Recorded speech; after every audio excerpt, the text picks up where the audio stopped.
we will talk about minimum separated families of seven, right? Thank you everyone for coming, and thank you Sangye for forcing me to give the talk. And today I will tell you about a very old problem by adults and climate about minimum separated families.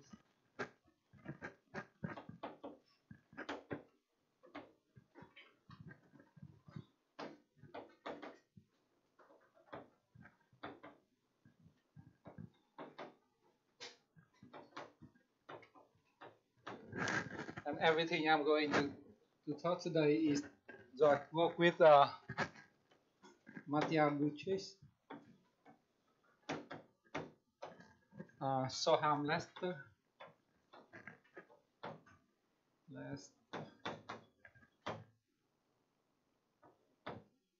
Bendy Sudakov.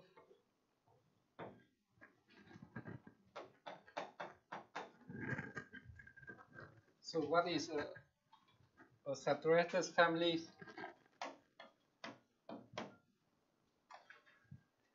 So a family F of a finite set. So every family, a family F of subsets of N is called as S saturated. So S is some positive integers, at least 2. If F satisfies the following 2 conditions. So first, F does not contains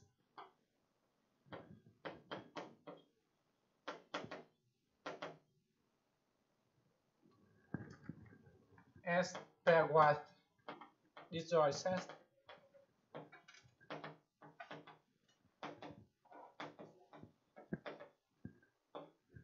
So this is the first conditions. And the second condition is that it is maximal with respect to the first condition, meaning that adding any set which is not in the family will violate the first condition.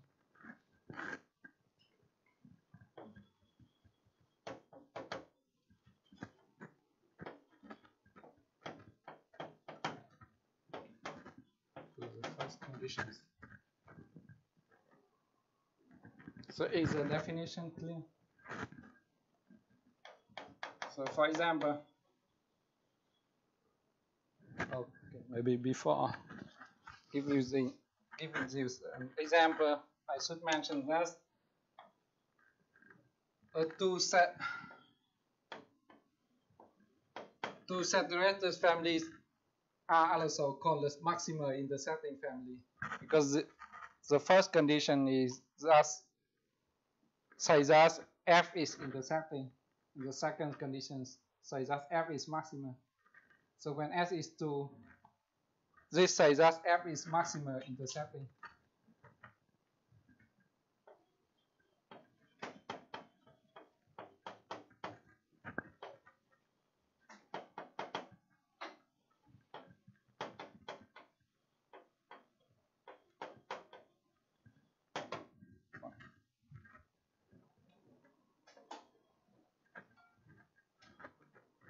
And if we consider the following families, F is the family of on subsets of N, such that I has a non-empty intersection with a given set of psi S minus 1. Let's say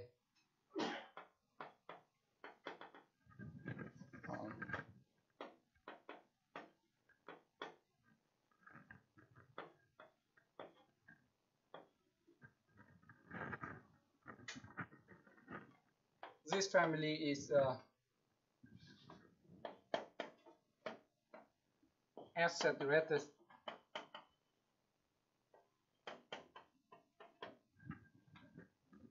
It does not contain S pairwise disjoint sets because it's every member of the family always intersect as a given set of psi s minus 1. And it is maximal, obviously, because if you ask anything which is disjoint from this set, then you can form a S pairwise disjoint set by taking one, the first set to be 1, second to be 2, and so on. So this family is S saturated, and we can compute the cardinalities of F, right? So the complement of F have psi. The complement of F is on the family of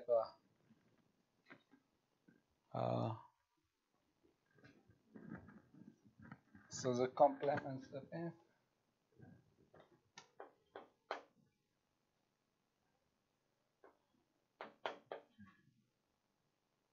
right,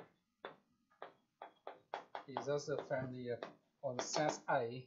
So that A is contained in this set, right?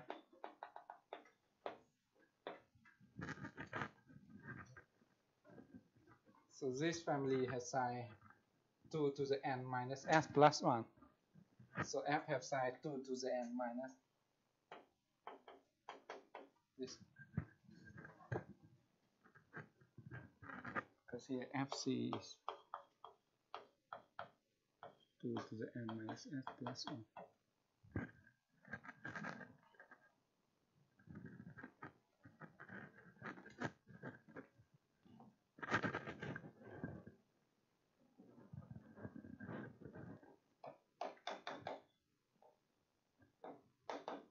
Anders and Kleiman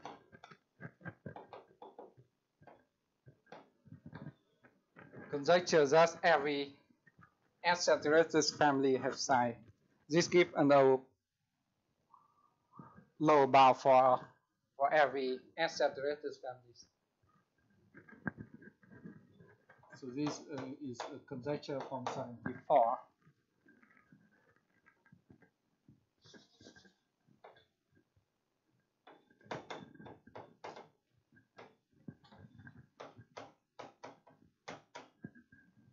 We say that F is S-saturated.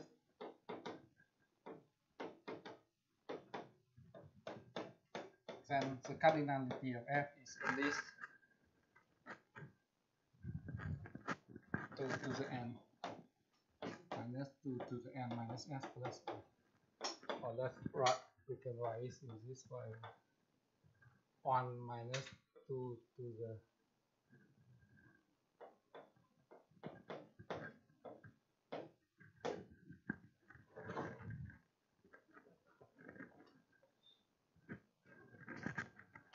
and it is not difficult to prove that if F is S-saturated, then the cardinality of F is at least half times 2 to the n.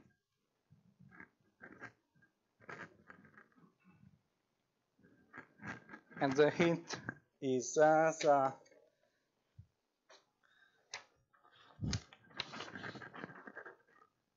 actually I will give the proof because I want to show this that the proof of this exercise is really easy.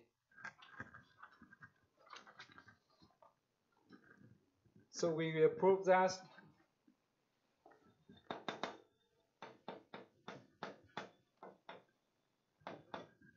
this very confusing family is intersecting.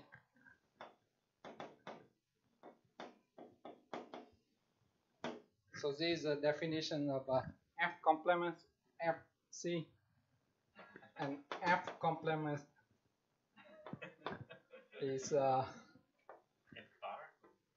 bar. Okay, F bar is this set, A bar where A is in F, and A bar is also the complements of A.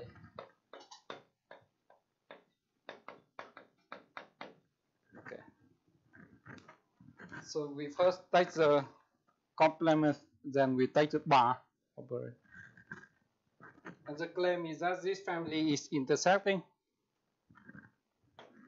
Why this implies this inequality? Because every intersecting family has cardinality as most half, as most 2 to the n minus 1, right? Because it contains as most one member from a complement pair. So if Z is choose, then 2 to the n minus 1 is at least is. And taking the bar will not change the cardinalities of a family. So this is just FC, cardinality of FC, and which is 2 to the n minus f. So this could imply that cardinality of f is at least 2 to the n minus 1.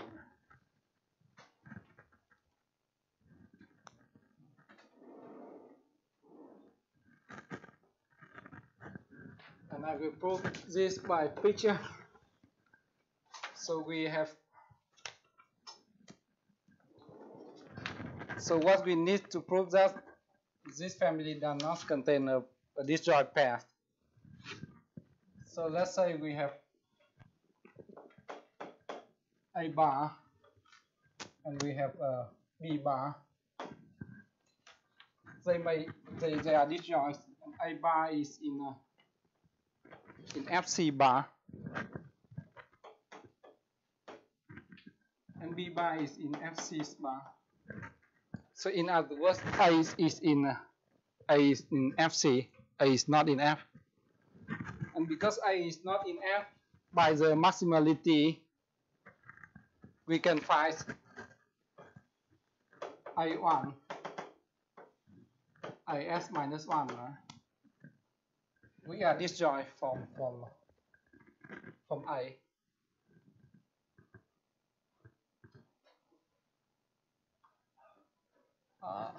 We are disjoint from A, so it must be inside A bar. So we have A1, IS minus 1, and they are all in F. And here you have B1, so BS minus 1. And if these two sets are disjoint, then suddenly we have 2S minus 2 disjoint set, and this bigger than at least S.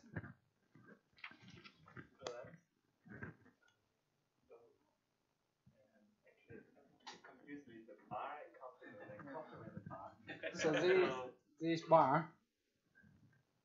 So A bar is in the F bar. Right. So then Which means that A is in a FC. FC means A is not in F, right? Or this A is not in F. Oh, okay. Yeah, that's all right. Yeah.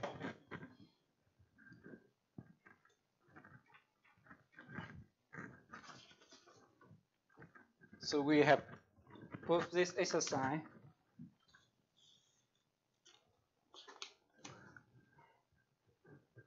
But improving this simple lower bound seems to be a difficult problem. And in a survey by Franker and Tokus. Do you Tokus? Like this. They ask whether we can even prove a slightly stronger lower bound of, let's say, half plus epsilon times 2 to the n.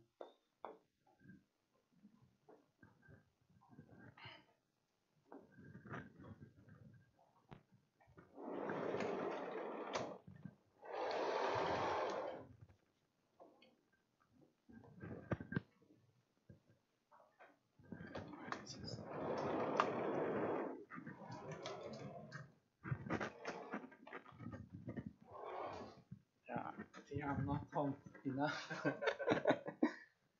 So what we need to prove is that the cardinality of f is always 1 minus 1 over f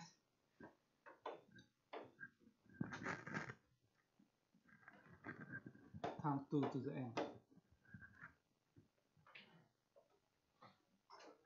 Actually, here we have equality. If f is 2, every maximal intercepting family has psi 2 to the n minus 1. So this question is about s bigger than 2.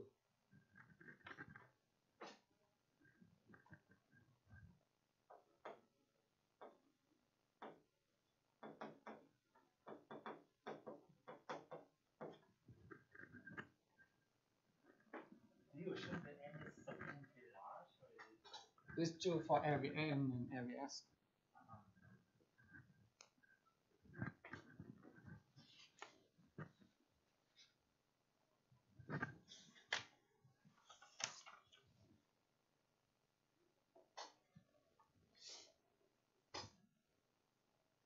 And now I will present maybe two proofs of this.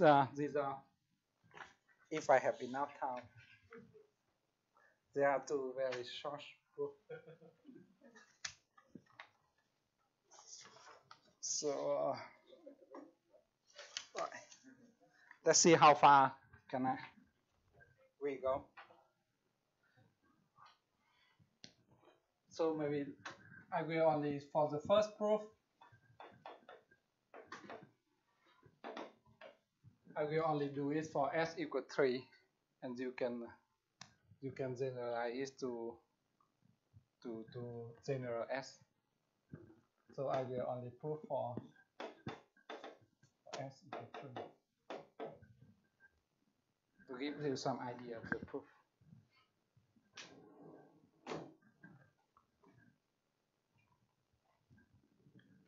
So when s equal 3, we have the following simple but key observation. Is before going, we need a definition. Plus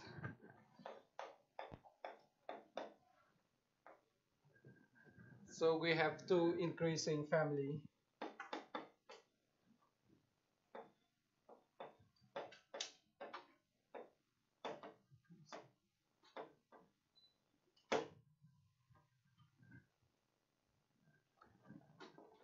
Then the disjoint occurrence of f and g is defined by f of g, which is a family of sets which can be written as a disjoint union of a set from f and a set from g.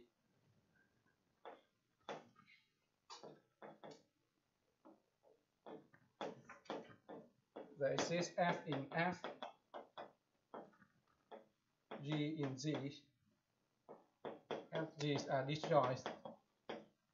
So thus I equal f in g.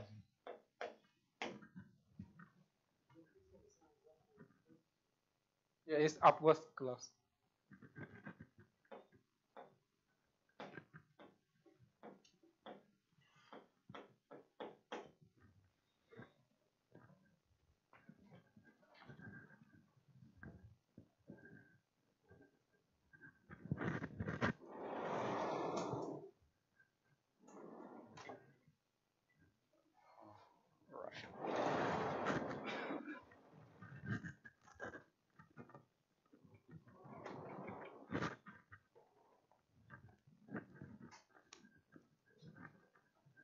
So by picture, this is just this family of set like this, f and we have f in f,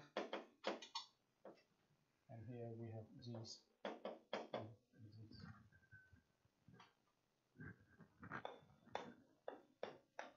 And the key observation is that if f is 3 centimeters, then we have a very nice expression for f box f. It's just the one you have seen before. It's just this f complement bar.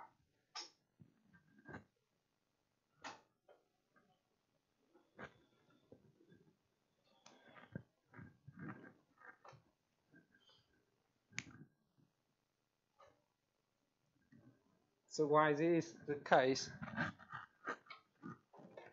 So if we have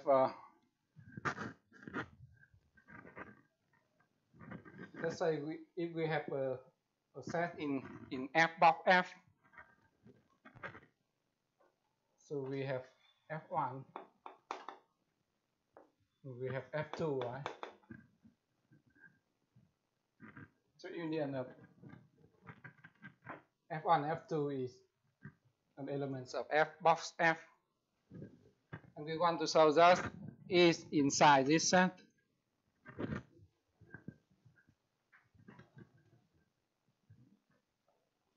And here we have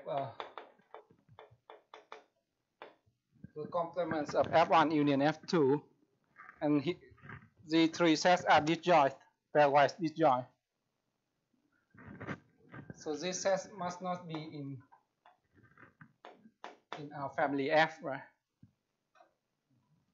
Because that's the first condition. It doesn't contain three pairwise disjoint sets. And F1 is in F, F2 is in F. So that's why the complements of F1 union F2 is not in FC.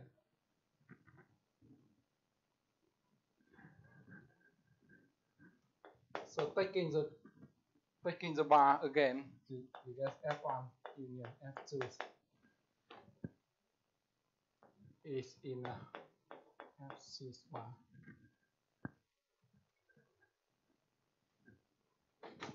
You can prove the other directions similarly by doing that reversal.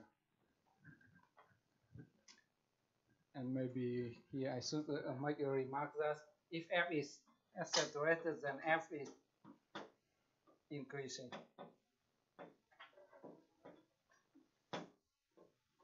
It is going to be convenient to have this.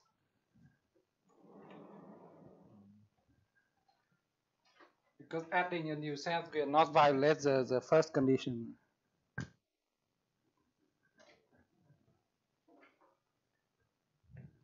Adding a set we already contain some set in the family will not violate the first conditions.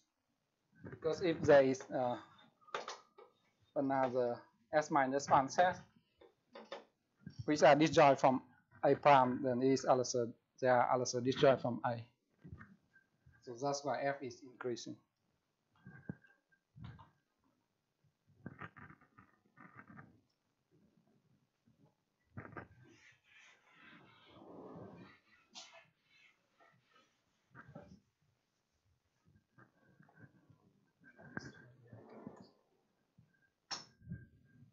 So these are observations. And now we want to, so you have seen that. So now we want to have, in order to estimate the cardinality of F, we need to estimate the cardinality of F box F, right? Because the cardinality of this one is 2 to the n minus the cardinality of F.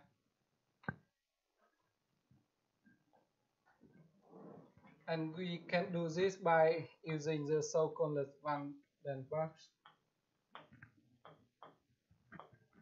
Carsten's inequality.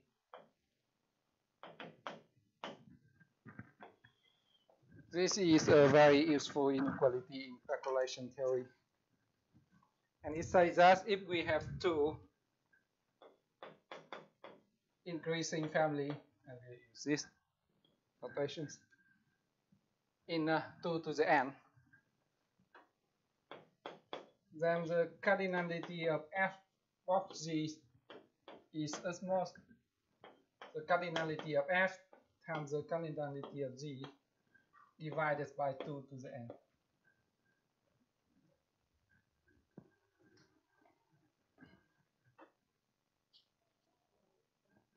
So how do we use this inequality?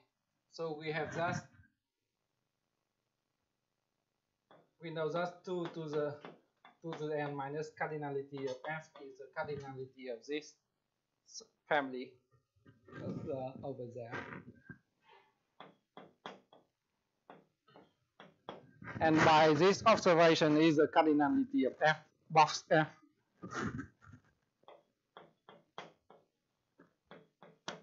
By the observation.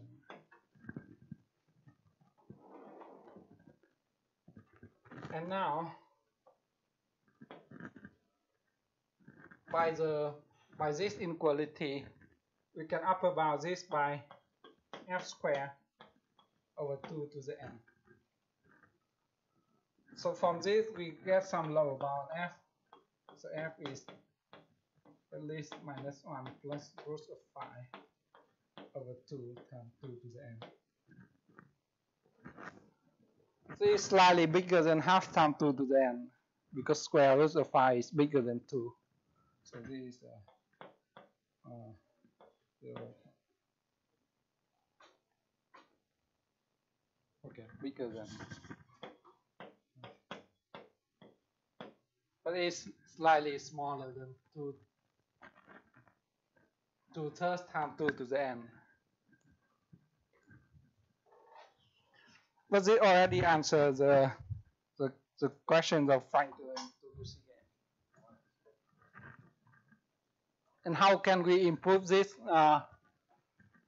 lower bound? So here we have equality, right? So we cannot really improve it. So the only way we can improve this is to improve this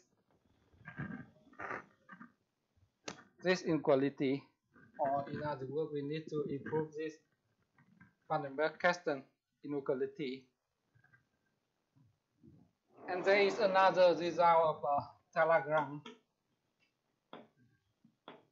which allows us to do that.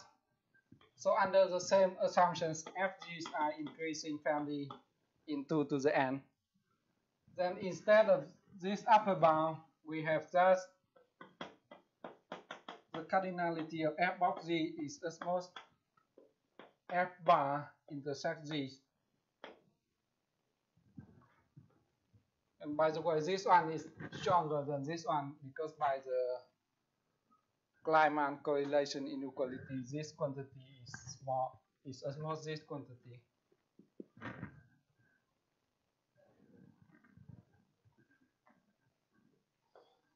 So obviously, if we use a stronger inequality, then we get a stronger bound.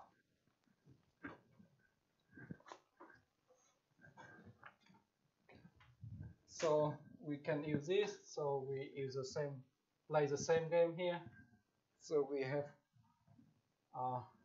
okay. So we have f box f is as most f bar intersect f bar. And this one, actually, if you believe me, then it is twice 2 to the n minus 1.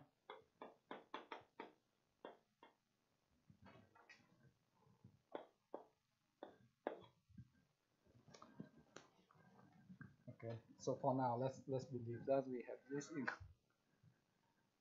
Then from this, so here, it's not clear that we have this equality. But from here, we know that f of f is at least a third of 2 to the n, right? Now we can use the observations because we can relate f of f to f, to the cardinality of f. So from here we have that f is because this equal 2 to the n minus the cardinality of f by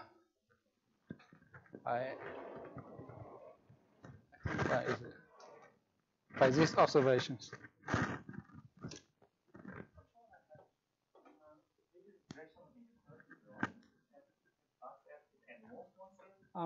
Let's see. So here we have negative one. So if we move from here to here, then we 3 times. Okay, is that right? Yeah,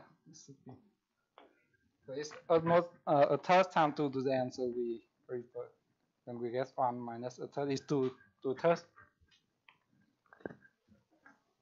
So that's how we prove the the result for s equal 3. And it's not difficult to generalize this to get a full proof for the result.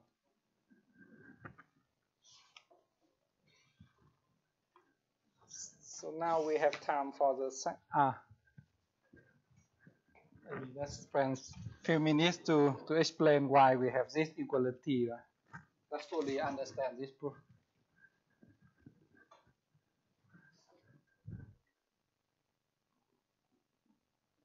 Because we only have 2 types of complement pair. So if we have, let's say we have f and let's say use g, and the union of f and g is n.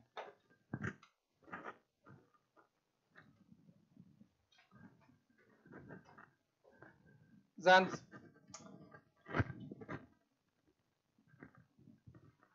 and here we have 2 to the n minus 1 such pair. We have exactly 2 to the n minus 1 complement pairs. And let's say this is f or 2 to the n. 2 to the n minus 1. Yeah, depends. Let's say 2 to the n minus 1.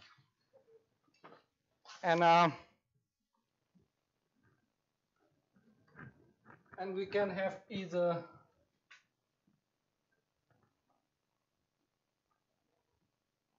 if f is in a, so this type 1, we have f is in f and f bar is also in f. But this can happen. And the other type is just f is in f and the complement is not in f. And the third one is just both of them will not be in f.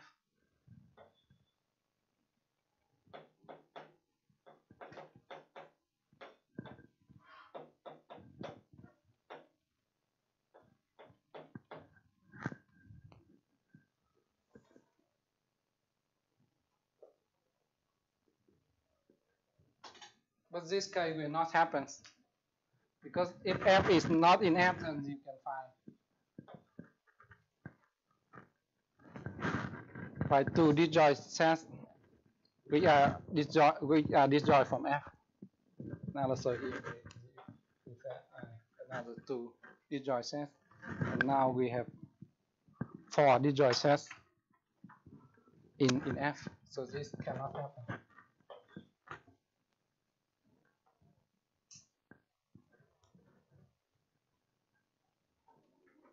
So there are only 2 types.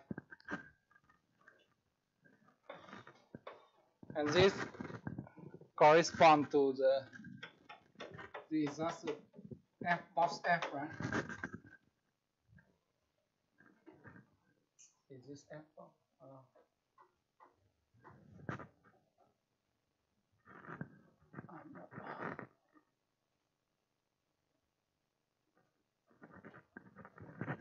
F bar is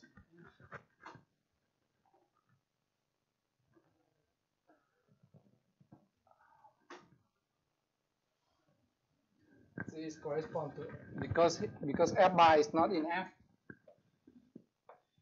we can find two disjoint set inside F, and because F is increasing, we can assume that the union of these two sets is exactly F. So F is in the F box F.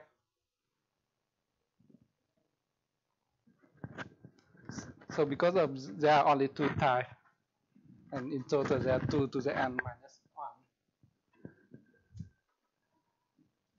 And because of the symmetry here, we count this choice, so we have the 2 factor over there. So if we do this correctly, then we will get this one.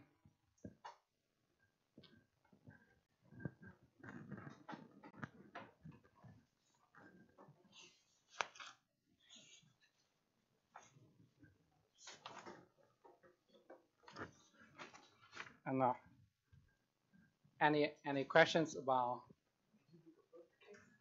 I understood the second case. And both of them are in F.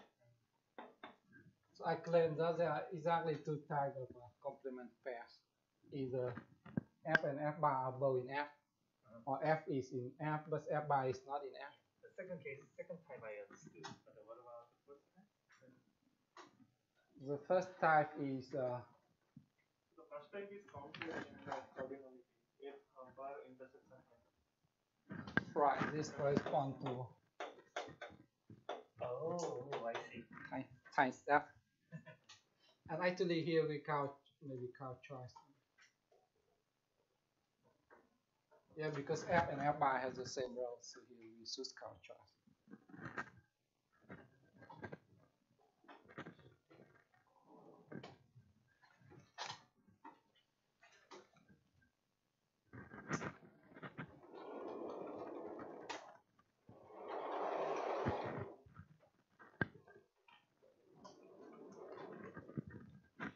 Any other questions?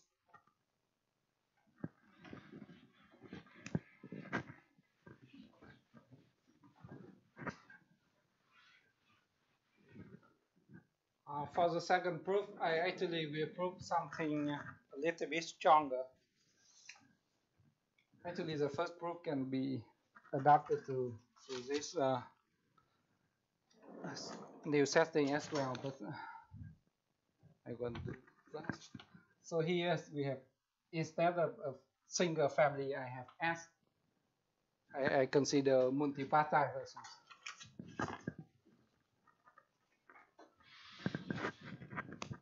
So I have F1, Fs. I have S family F1 up to Fs, and this fact they are called ghost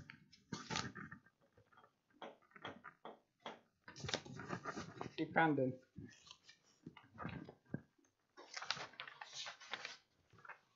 Ghost saturators. If it doesn't contain S pairwise disjoint sets of the form F1 is in S1, Fs is in Fs.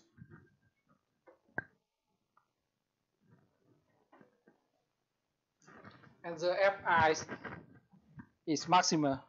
So for every I, if you add a new set to Fi, then you will violate the first condition.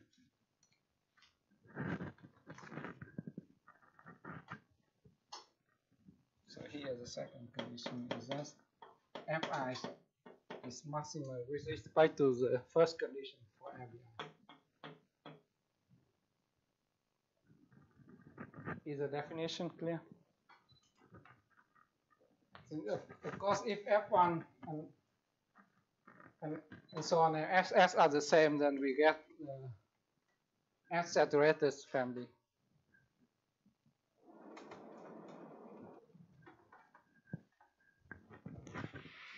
No, sorry.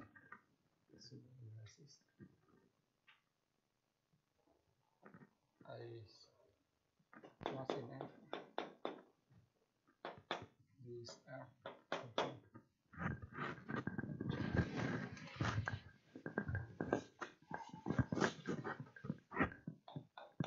what we prove is that if we have a cross-saturated sequence of S families,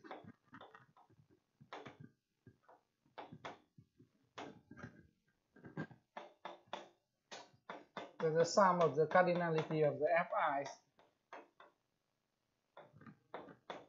is at least S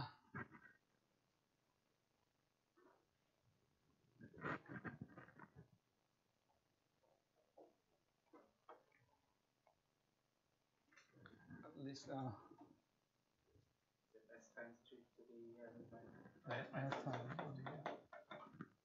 right. So is right. So S minus times. Yeah. So we want to prove this, and this will imply the previous design. And actually, this bar is tie.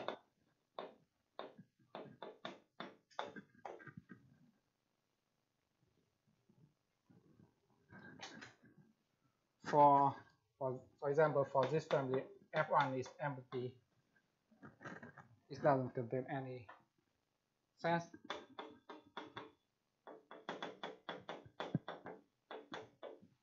The whole thing. Adding any new sense to F1 will create a S pairwise disjoint sense. Because, for example, you take N, you empty, right? Empty is a set. Do you agree? Okay, so this one is tie.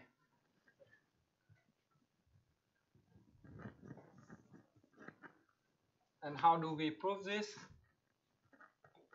So let's manipulate this inequality first. So let's call this star. Star is equivalent to the following. So this 2 to the n is at least 2 to the n minus f1 plus so on minus fs. Because here we have s times 2 to the n. So subtracting this, we get s minus 1 times 2 to the n.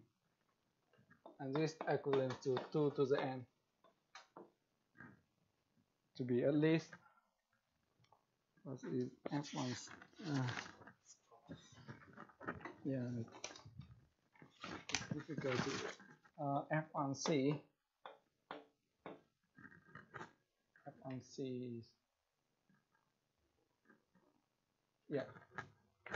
sorry, I'm confused. These are pairwise disjoint. Yeah, pairwise disjoint. And these are as sets. Okay, that's why. Yeah. Sorry. They are pairwise disjoint. Because the intersection of empty set is every other set is empty. So because this number is the cardinality of F1C, so star is equivalent to this inequality. Right.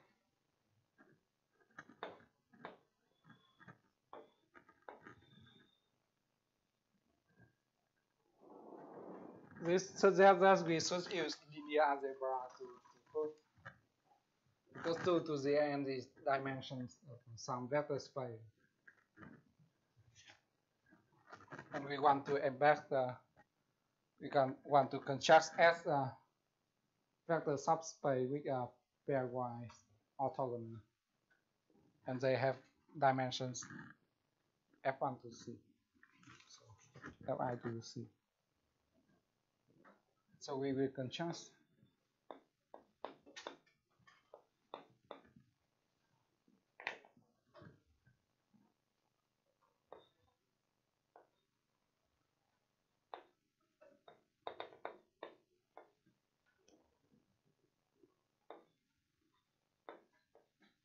vector subspace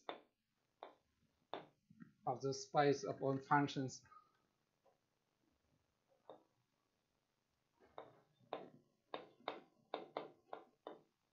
and 0, 1, and 2. This space has dimension 2 to the n. And if we can construct V1 up to Vn such that they are pairwise orthogonal, and the dimensions of Vi is Fic, cardinality of Fic, then we are done.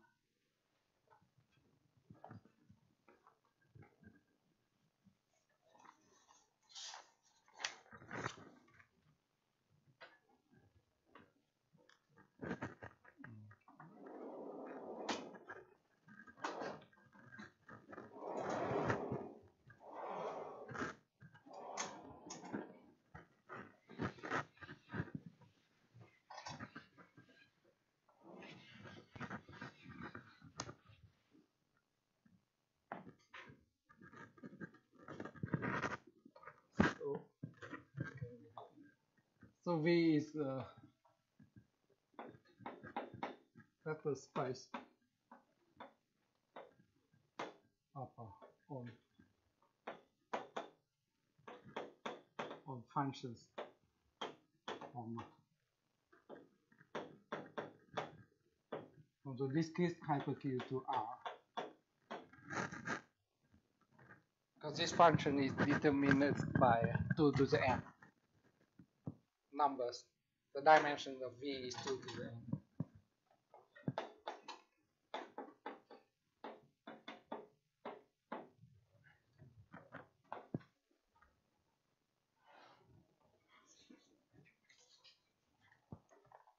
And how do we construct Vi? And of course, in this vector space, we have a very natural inner product, the usual Euclidean inner product. If we have two functions f and g, then the inner product between f and g is just this sum.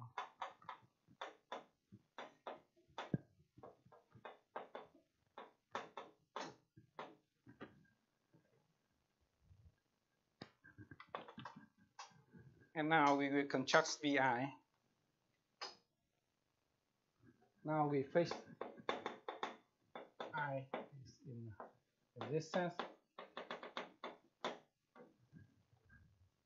We want to construct a vector space Vi corresponding to Fi.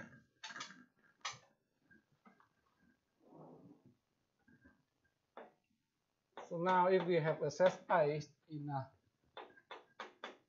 Fic, right?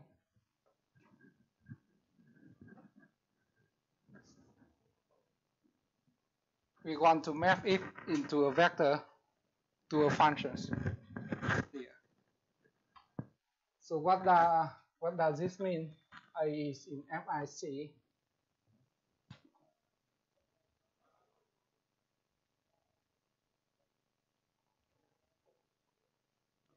Or I is in Fic mean I is not in Fi, right? So because here I is not in Fi, by the maximality, by the second conditions, we should be able to find I1 in F1,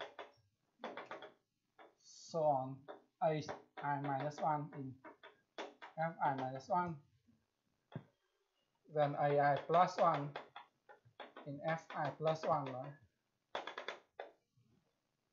And Is in Fs. So that these S sets are pairwise disjoint. And because the Fi's are increasing family, we can assume that the union is N.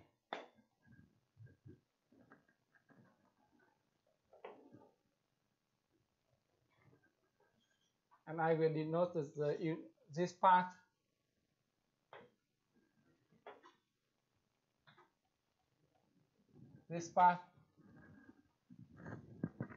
to be B I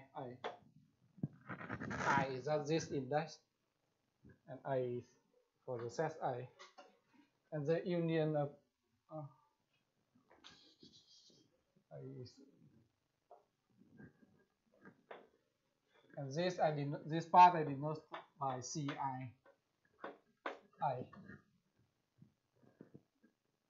the first part doesn't include A. So the first part is that is the union of the first I minus 1 set. And this is just the unions of the last S minus I set. Yeah, so formally is BI. I is just union.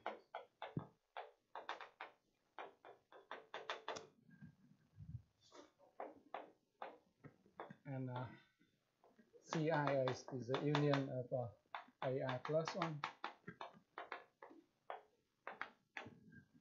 That's the formal definition.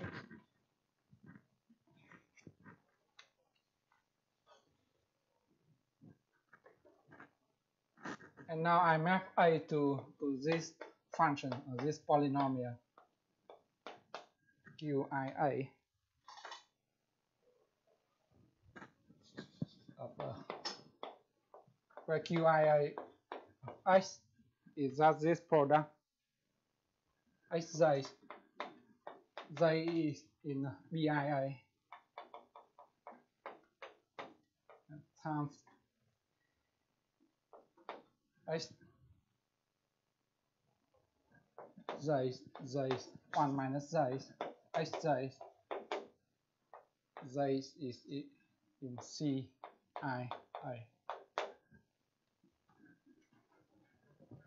And my VI is now is also span of this QII.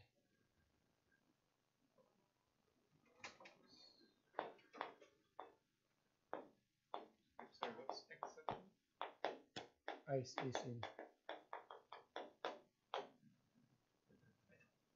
So QII is a functions from 0, 1. And here is choose for every. Oh, I see. It's polynomial. It's a variable. There's some I see. 0, 1. Is a polynomial. Right, so these are the definitions. And the value of this function just as a coordinate x is this number. Which is 1 or minus 1? Either 0 or 1. Right? Oh, I right, yeah, 0. So actually this is not 2R, but actually it's 2, 0, 1. It is a Boolean function. And now what's left is to prove that it satisfies these two properties.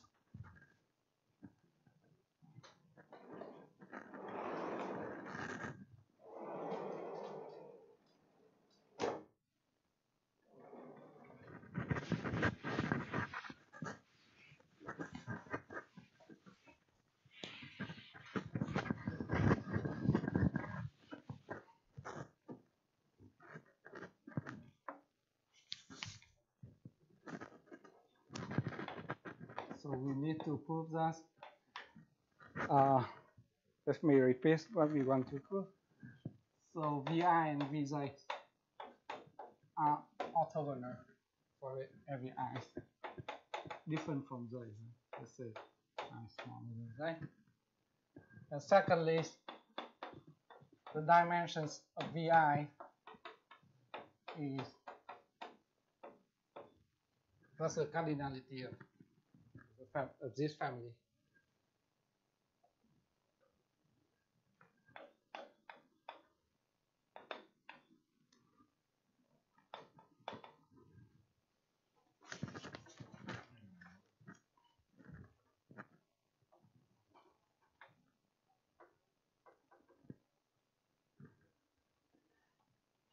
So to prove this is a combinatorial.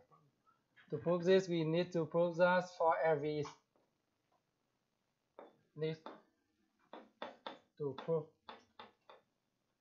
that for every I in Vi, right? And I prime in Vj we have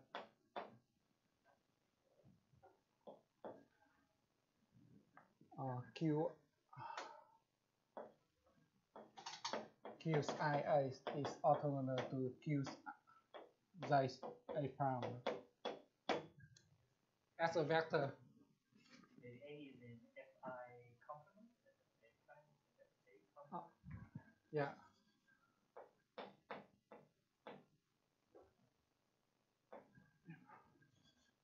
I see. Yeah, this is what I mean.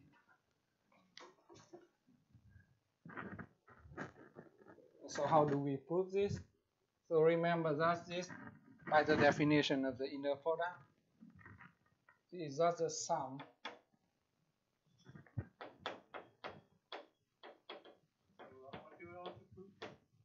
we want to prove that this is zero. They are orthogonal. Yeah, I said that, but I forgot to write down. So this inner product is the sum of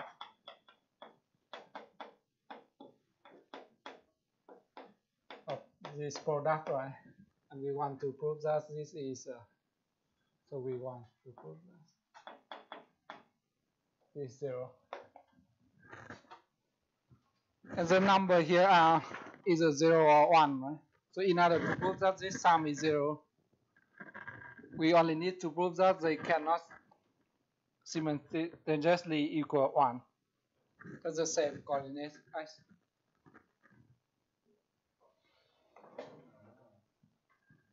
Because they are just 0 or 1.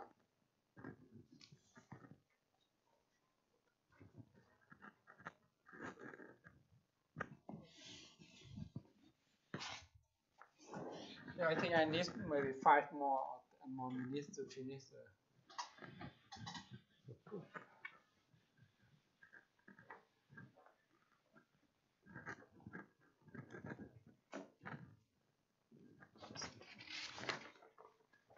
So maybe let me go to the key point.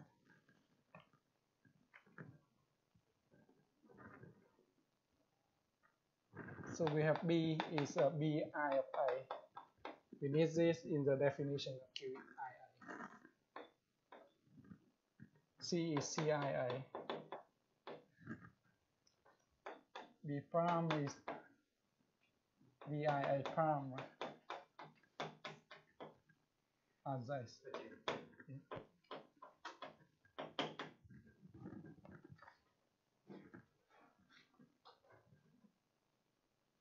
Then the key property is just B prime. And C is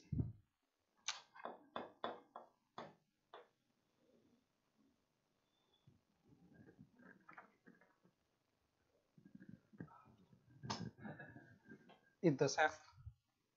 Are we assuming J is bigger than I? Yeah, we assume that J is bigger than I.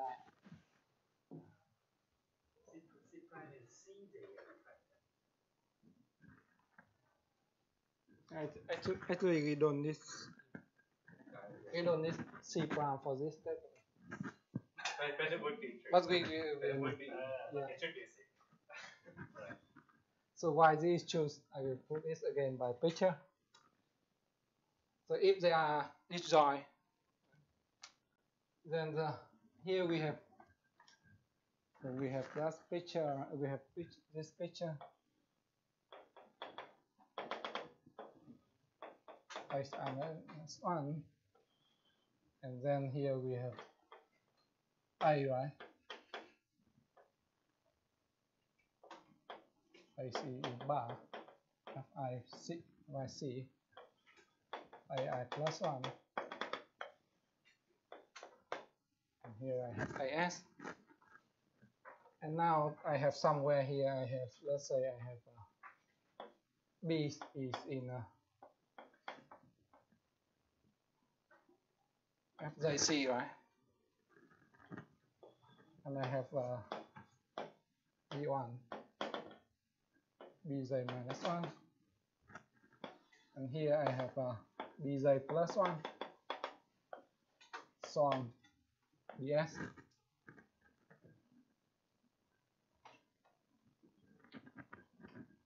And if I take B prime, I take this path,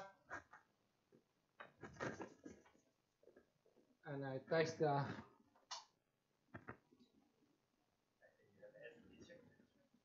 right. I take this.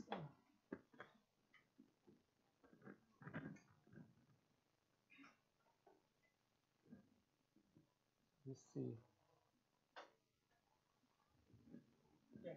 Yes, this is B prime, right? This B prime, and this C. If they are disjoint, then suddenly we violate the first condition. Because here we can take from right. This. So we have these properties, and now we claim that for every x is in for every coordinate x either qix is 0 or qz I prime x is 0. This could imply that these two vectors are orthogonal because the product is 0 at every coordinate. So suppose otherwise that they are both 0.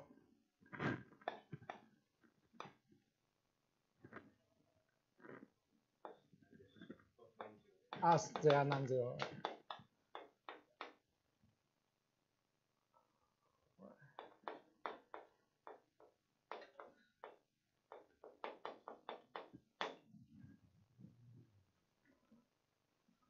When we look at the t in the intersections,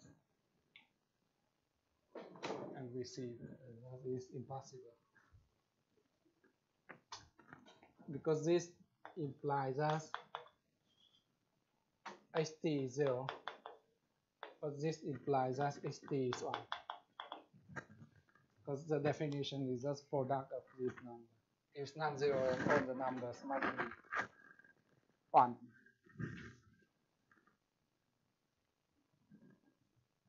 And this is ht e prime. So in C, what is the C part? The C part. So this is non-zero, right? And t is in this set. So 1 minus ht must be 1, or ht must be 0, because t is in CII. And here qz I prime is non-zero, and t is in so let's say we fix t in, and now because t is in C,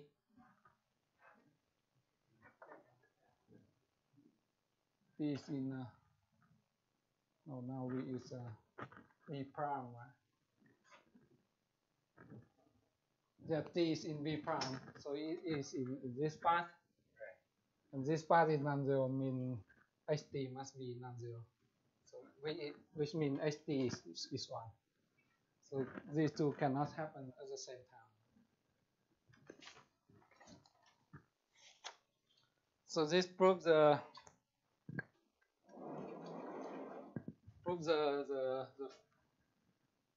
first part, and for the second part we only need to look at the leading terms. We only need to leading term of this polynomial, and you see that they form a basis because the leading term here. So I will say very quickly.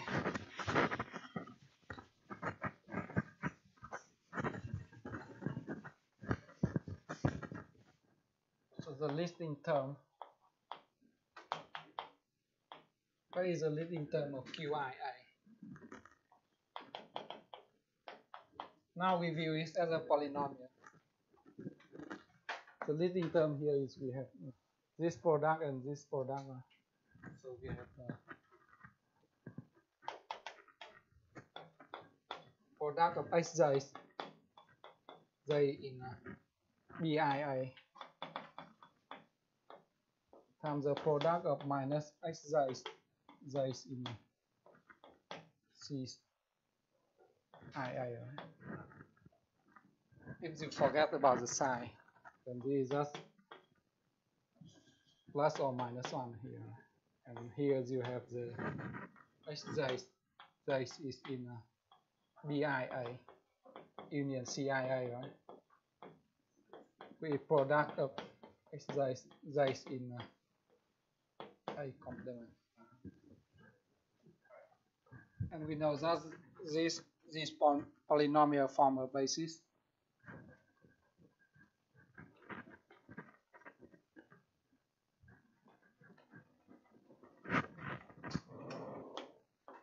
If you denote this by yeah, it's well known that they form a basis. For example, you can look at the Fourier expansion of any Boolean function. Right, that's it.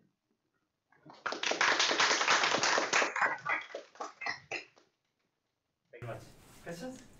So the very first argument you made showed that FC complement should be intersecting.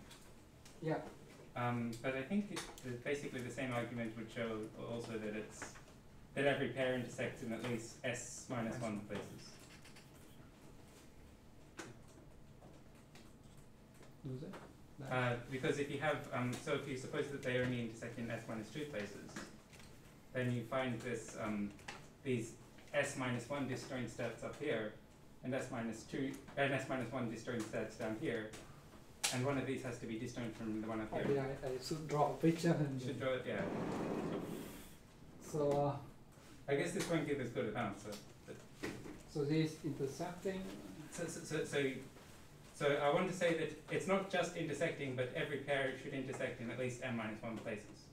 S minus 1. S minus 1. Yeah, but I guess this won't. I don't know what sort of. So it's a slightly stronger property, right? If that's true. so if we have a bar, right, Yes. in this,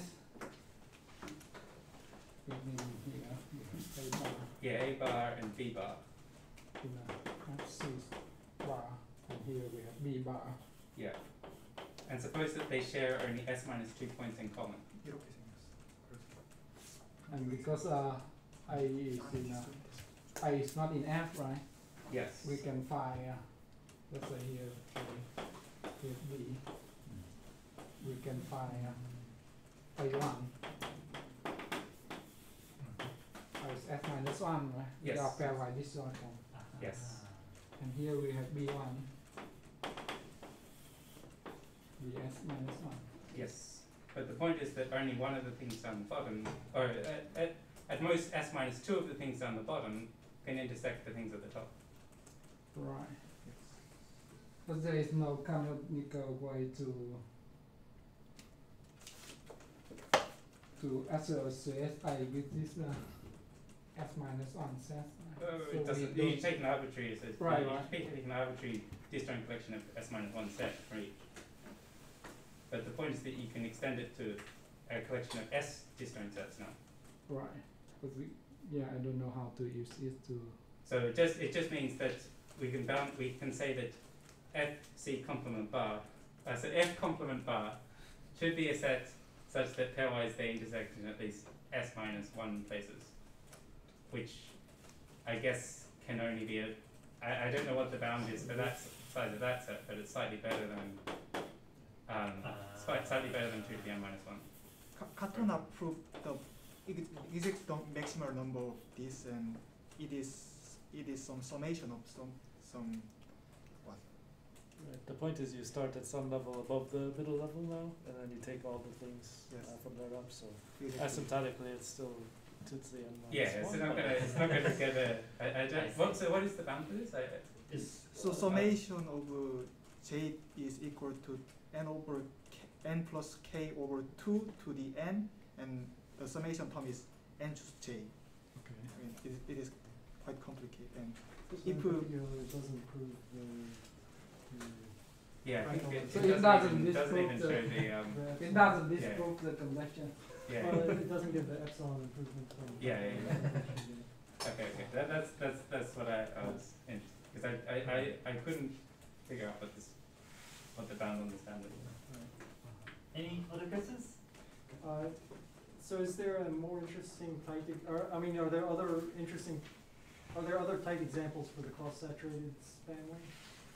Oh yeah, I think in the paper we make the conjecture. That's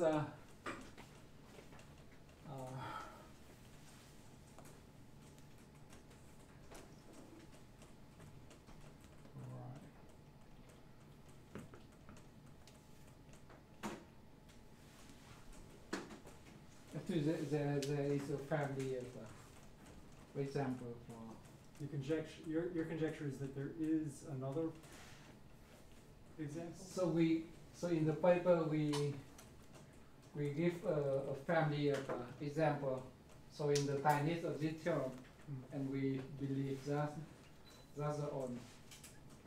So there are other examples besides, this isn't the whole family, but there's some extension of this given example. But for now I cannot remember what the family is. Is there any linear algebra hidden in the first proof? Because you used this result of Of Van Beck.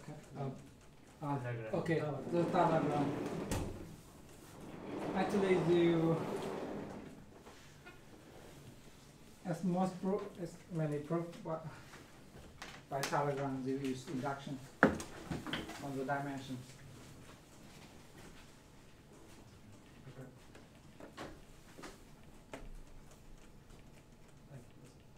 Okay. Do we have any other questions? If not, let's thank the speaker again.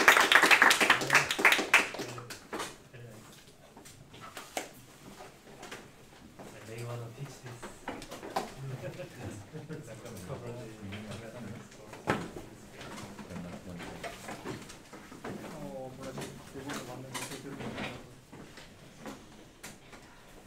When was this published? Is it on archive or is it? It's published in